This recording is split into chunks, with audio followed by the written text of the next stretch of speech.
नमो नमः। मम नाम संजीदाः एल्पियम पब्लिक स्कूलम सर्वेषां हार्दिकं स्वागतम। प्यारे बच्चों, आज हम सब अपने पाठ्य पुस्तक संस्कृत रत्नम के चतुर्थः पाठः गंगा नदी नामक पाठ का अध्ययन करेंगे।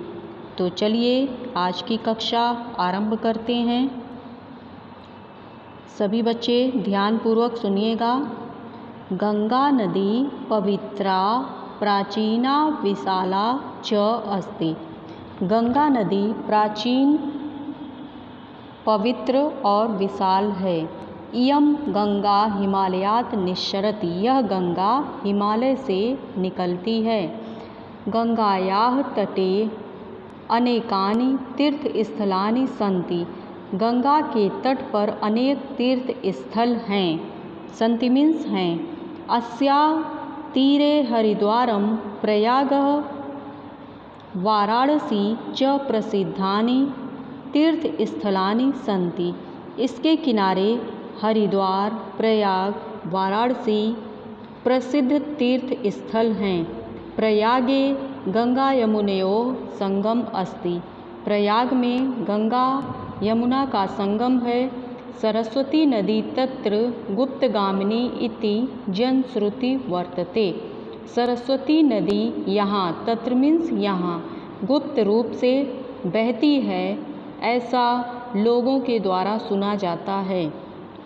गंगायाम स्नानम पुण्यदायकम मन्यते। गंगा में स्नान करना पुण्यदायक माना जाता है। सम्प्रति गंगायाः जलम प्रदूषितम दृश्यते। इस गंगा का जल प्रदूषित दिखाई पड़ता है। औद्योगिक अवकर प्रवाहेण मलिन जल विसर्जनेन अन्यश्च कारणैः गंगायाः मालिन्यम दृश्यते। औद्योगिक कूड़े कचरे के प्रवाहित होने से, गंदे जल विसर्जन से, अन्य कारणों से भी गंगा मैली दिखाई पड़ती है। गंगायाम ये जीवाः निवसन्ति तेषाम् उपरि अपि संकटम वर्तते। गंगा में जितने भी जीव रहते हैं उनके ऊपर भी यह संकट होता है। गंगायाः जले मीना कच्छपा इत्यादयः भवन्ति। गंगा के जल में मछली, कछुआ इत्यादि होते हैं। ये जलस्य प्रदूषण निवारणे सहायकाः भवन्ति।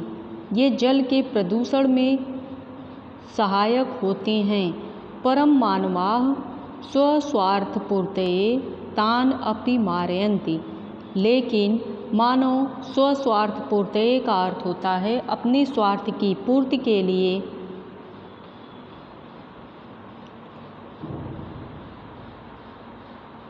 इनको भी मार देते हैं। सम्प्रति गंगायाम बहुबंध निर्माणेन तस्याः अबाध प्रवाहः रोध्यते।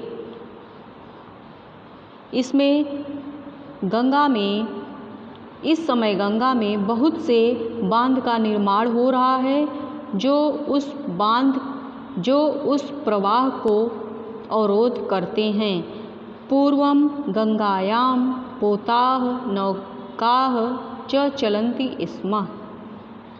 पहले गंगा नदी में पोता जहाज को कहते हैं, जहाज च मीन्स और, नौका नाव, और नाव चलते थे।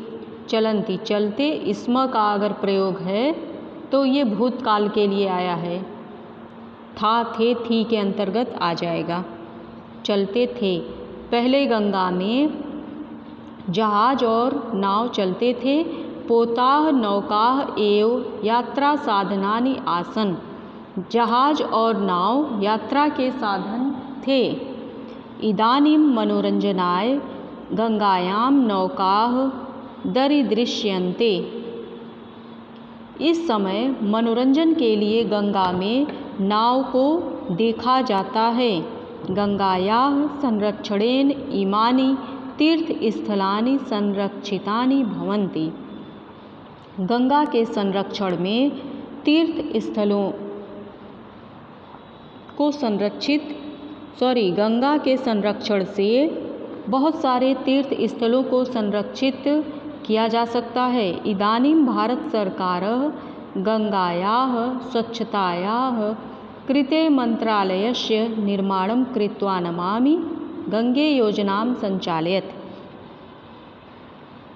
इस समय भारत सरकार ने गंगा की स्वच्छता के लिए मंत्रालय का निर्माण करके नमामि गंगे नामक योजना का संचालन किया है। उत्खननानन्तरम् इदं प्रमाणं प्राप्तं यत् गुप्तगामिनी नदी सरस्वती इदानीमपि प्रवहति। खुदाई के बाद यह प्रत्यक्ष प्रमाण प्राप्त हुए हैं कि यहाँ पर गुप्त रूप से सरस्वती नदी बहती है। ठीक है बच्चों, इसके विशेष में पढ़िए दिया है काले अक्षर के शब्द सप्तमी विभक्ति के हैं जो अधिकरण कारक को बनाते हैं में पर इस कारक के चिन्ह होते हैं। नमामि गंगे। तो बच्चों इसके अर्थ को एक बार फिर से देखिए। इसमें गंगा नदी के बारे में बताया गया है कि गंगा नदी पवित्र, प्राचीन और विशाल है। यह गंगा हिमालय से निकलती है। गंगा के तट पर अनेक तीर्थ स्थल हैं। इसके किनारे हरिद्वार, प्रयाग और वाराणसी प्रसिद्ध तीर्थ स्थल हैं।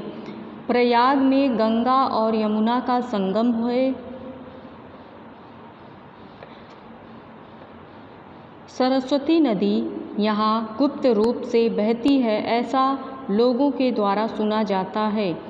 गंगायां स्नानां जल विसर्जनेय अन्यश्च कारणे गंगायां मलिन्यम दृश्यते। गंगा में स्नान करना पुण्य माना जाता है, इसलिए गंगा का जल प्रदूषित दिखाई पड़ता है। गंगा में बहुत सारे जीव रहते हैं, उनके ऊपर भी संकट है। गंगा के जल में मछली और कछुआ होते हैं। ये जल प्रदूषण में निवारण होते हैं, परंतु मानव अपनी स्वार्थ की पूर्ति के लिए इन्हें भी मार डालते हैं।